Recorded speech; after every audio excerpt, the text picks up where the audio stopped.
Bersama surat ini kukirimkan padamu sepotong senja dengan angin, debur ombak, matahari terbenam, dan cahaya keemasan. Apakah kamu menerimanya dalam keadaan lengkap? Seperti setiap senja di setiap pantai, tentu ada juga burung-burung, pasir yang basah, siluet batu karang, dan barangkali juga perahu lewat di kejauhan. Maaf, aku tidak sempat menelitinya satu persatu.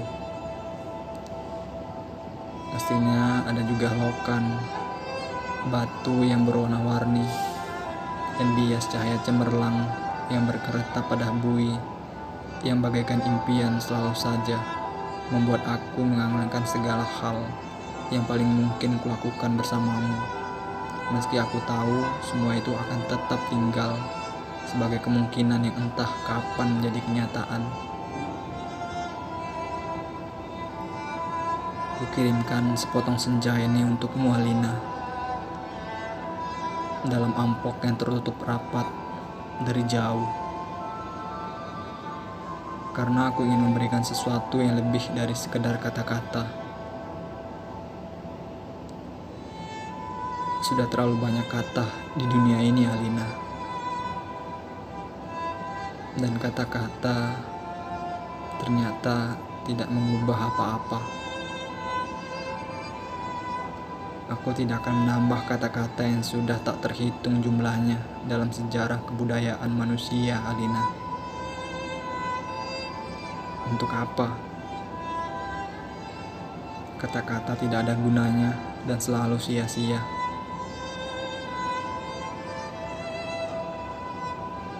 Lagi pula siapakah yang masih sudi mendengarnya?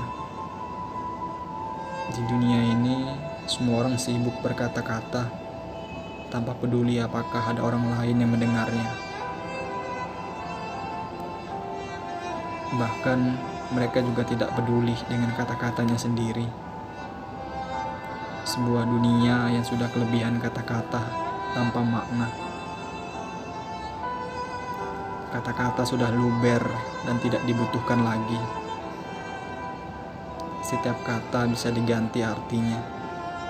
Setiap arti bisa diubah maknanya. Itulah dunia kita, Alina.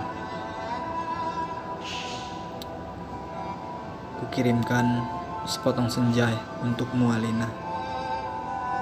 Bukan kata-kata cinta. Kukirimkan padamu sepotong senja yang lembut dengan langit kemerah-merahan yang nyata dan betul-betul ada dalam keadaan yang sama seperti ketika aku mengambilnya saat matahari hampir tenggelam ke balik cakrawala.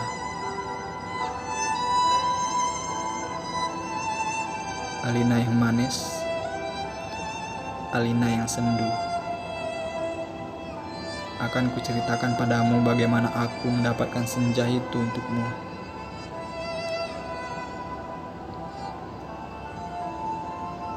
Sore itu, aku duduk seorang diri di tepi pantai, memandang dunia yang terdiri dari waktu, memandang bagaimana ruang dan waktu bersekutu, menjelmakan alam itu untuk mataku. Di tepi pantai, di tepi bumi, semesta adalah sapuan warna keemasan dan lautan adalah cairan logam.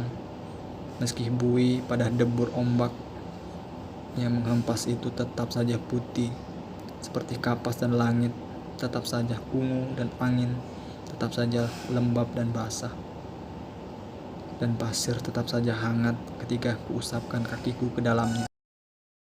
Keindahan berkutat melawan waktu, dan aku tiba-tiba teringat padamu.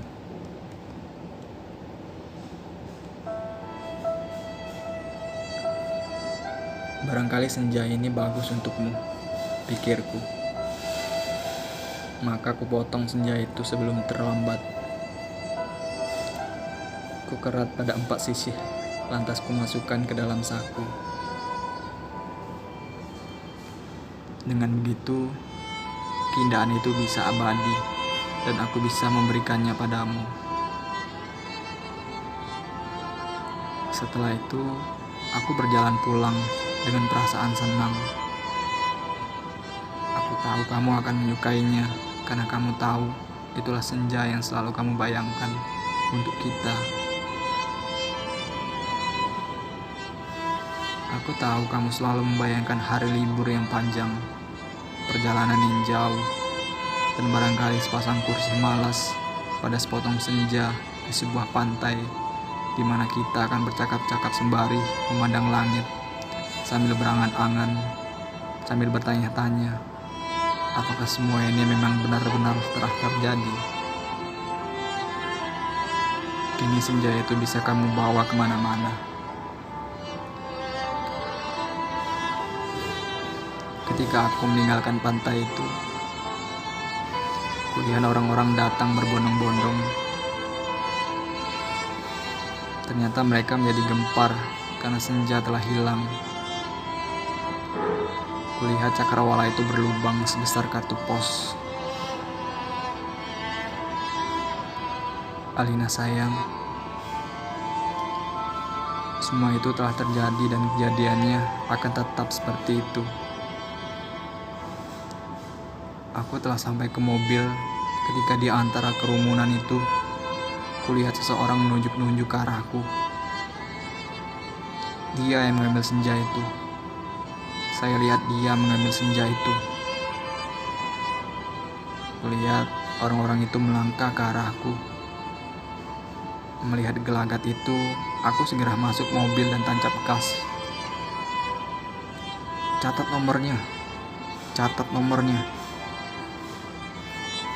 Aku melajit ke jalan raya. Ku kebut mobilku tanpa perasaan panik. Aku sudah berniat memberikan senja itu untukmu dan cahaya untukmu saja, Alina. Tak seorang pun boleh mengambilnya dariku. Cahaya senja keemasan yang berbinar-binar dalam saku. Aku merasa cemas karena meskipun kaca mobilku gelap, tapi cahaya senja itu tentu cukup terang dilihat dari luar. Dan ternyata cahaya senja itu memang menembus segenap cahaya dalam mobilku, sehingga mobilku itu meluncur dengan nyala cemerlang ke aspal maupun ke angkasa.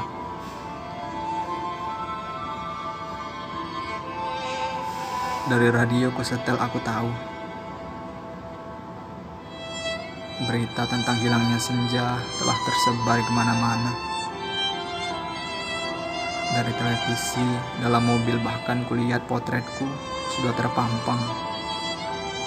Aduh, baru hilang satu senja saja sudah paniknya seperti itu. Apa tidak bisa menunggu sampai besok? Bagaimana kalau setiap orang mengambil senja untuk pacarnya masing-masing? Barangkali memang sudah waktunya dibuat senja tiruan yang bisa dijual di toko-toko,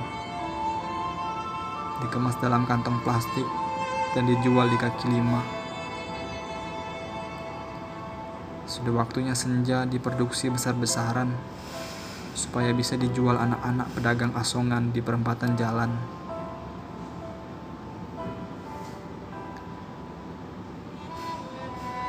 Di jalan tol, mobilku melaju masuk kota. Aku harus hati-hati karena semua orang mencariku.